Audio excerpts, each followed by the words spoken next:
Hello lovely people, it's Caitlin and welcome back to my channel. Today I am doing the Avatar The Last Airbender tag. It was created by a Clockwork Reader and I'll leave her video links down below. If you guys don't know what Avatar The Last Airbender is, then I guess you've never had Nickelodeon, but Avatar The Last Airbender is an epic TV show on Nick, and it is so amazing. It has bending the four elements: fire, water, earth, and air, and that is how this tag is split up. There's 3 questions for each element, and let's just get started. Water. 1 is Katara and Sokka, the best sibling relationship. You're calling me weird? I'm not the one who makes muscles at myself every time I see my reflection in the water. I just had to go with Fred and George Weasley on this one because they are the best siblings out there. And I was looking through books that I've read already, and the ones who do have siblings, their relationship is either really screwed up or they just aren't very close in general. So I couldn't put any other characters because it just didn't make sense to me, and I felt good putting down Fred and George, even though it isn't that original of an answer. They are basically the ultimate sibling pair. Number 2 is UA, a favorite star-crossed lovers. Always this cold in the sky? Not when you're with someone. So I gotta go with Catherine and Jess from Heartless. They are so adorable together. If you don't know, Catherine is the person before she got transformed into the Queen of Hearts. And Jess is a court joker that she meets when she's supposed to be with the king, but they have a little fling going on, and it's really cute and really fun just to read. It's such a well-written book, but it's also the concept is just so great, and I loved it. It's a brilliant read. I would definitely recommend the audiobook if you haven't read this book and want to. But yeah, Catherine and Jess are adorable. They are definitely my favorite star-crossed lovers. Number 3 is Bloodbending, a book with an unsettling or disturbing concept. Stop, please. For this one, I had to go with Alyssa Cages by Robin Rowe. I didn't hold up Heartless, but I will hold up this book for you guys. So, I read this book recently, and that's probably why it stuck in my mind when I went to answer this question. It has child abuse in this. It is definitely a main part of the conflict in this book, and I just found it unsettling. I haven't read very many books with child abuse in it, so it was really interesting and different, but it was still definitely unsettling. Earth. Number 4 is Toph, a character whose strengths surprised either you or the other characters in that book. Everyone into the hole! It's so dark down here. I can't see a thing. Oh no, what a nightmare! Sorry. So I had to go with Wylan from Six of Crows because he is definitely the not so fit one of the group, but his intelligence definitely makes him a great member of these 6 people who have to go on the heist. And he definitely evolves a whole bunch over this duology, and he is one of my favorite characters in this book. He was so adorable, and I love him so much. It didn't necessarily take me by surprise because I was rooting for him. I'm all like, come on, Wylan, you're my baby, you gotta be awesome, you gotta be awesome. And definitely I feel like a couple of the characters in this book were all like, whoa, Wylan can actually do stuff, he's actually helpful. It's definitely a great book. I love Wylan, I love Jesper, I love all the characters. Number 5 is The Tales of Ba Sing Se, favorite short story or poetry collection. Oh, my name is Judy. Let's begin our tour, and then I'll show you to your new home here. I think you'll like it. For this one, I had to go with The Veldt by Ray Bradbury. We recently read this in my English class this semester, and I enjoyed it thoroughly. I actually had read it in 10th grade also, so it was like a refresher when we were reading it again. So basically there's this gigantic room that it'll change into anything that you want it to. The kids changed the room into African grassland, and the parents are concerned that it's starting to come alive, so they lock it up and a whole bunch of stuff happens. Number 6 is Kyoshi Warrior's best warrior character. This may be a little tough, but try to block me. Good. Of course, I was going easy on you. Of course. Let's see if you can handle this!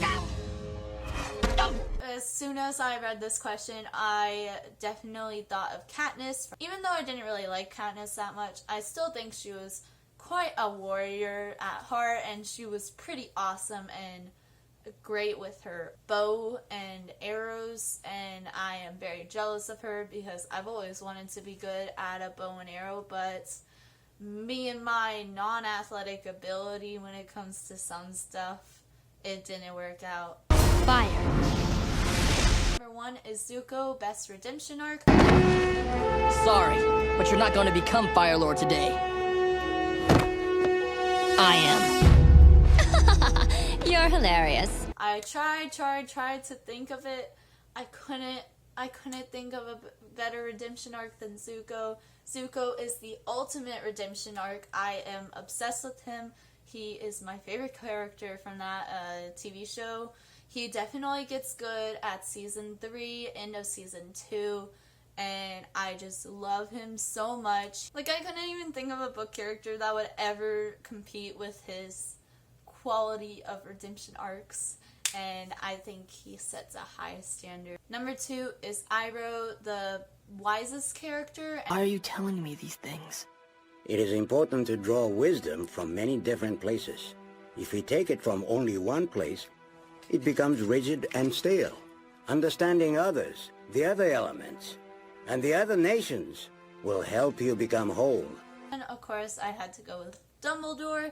He is quite wise. He gives Harry all this knowledge, and he is pretty awesome when it comes to battle also. I think something about having a white beard and white hair like makes you wise. I don't know why, but for some reason that seems like a qualification in order for you to be wise. I mean, I'm sure it's not, but Dumbledore, Iroh, they have the same characteristics. Number 3 is Azula, the best downfall.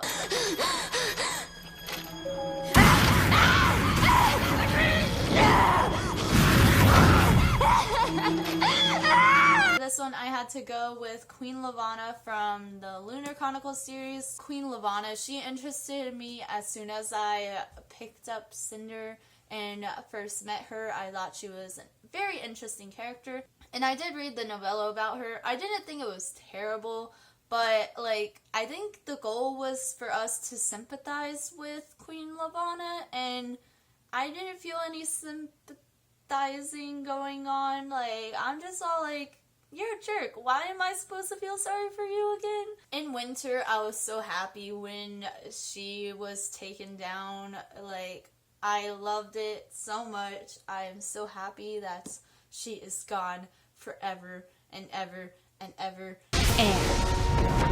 Number 1 is Appa. Favorite fictional pet or animal? I'll make sure Appa doesn't eat all your hay. For this one, I had to go with Hedwig, and I just realized that 3 of these questions in this tag is Harry Potter related, so I'm very sorry about that, but Hedwig is pretty awesome. I don't know what else to say about Hedwig besides he's an owl and he belongs to Harry, and he's pretty much an awesome owl, as awesome as they get. And yeah, so that's my answer, I guess. Number 2 for this questions is Aang, pure cinnamon roll. Now, check this out. August from This Savage Song. So, This Savage Song follows Kate Harker and August Flynn, and Kate wants to be a monster like her father, and August is a monster who just wants to be human.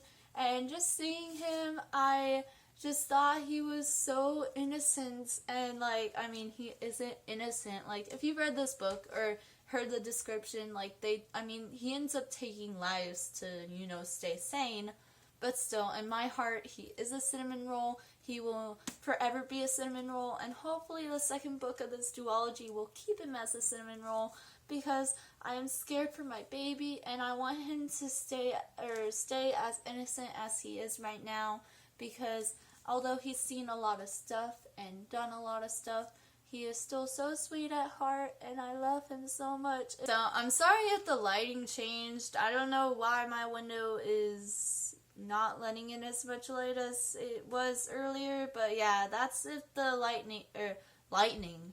Yeah, it's lightning outside, Kaylin. It's not bright and sunny. But yeah, so like, I'm sorry for the lighting change. So the final question is, Avatar stay a stubborn character or a character that struggles with letting go?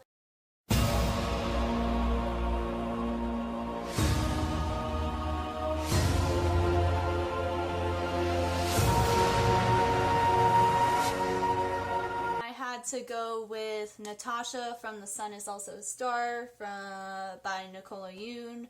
She's very stubborn. She doesn't want Daniel to enter her life because it requires change, and she's very stubborn. She tries to get rid of him, but thankfully she is unsuccessful, and this book basically follows her and Daniel throughout a single day, and you see Natasha's stubbornness through it all, and she is very sassy and smart and very amazing.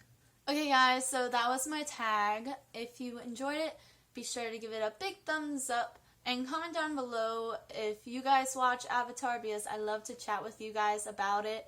It is definitely one of my favorite shows ever. And also be sure to click subscribe if you want to be notified for when I post new videos. Thank you all for watching, and I'll see you guys next time. Bye!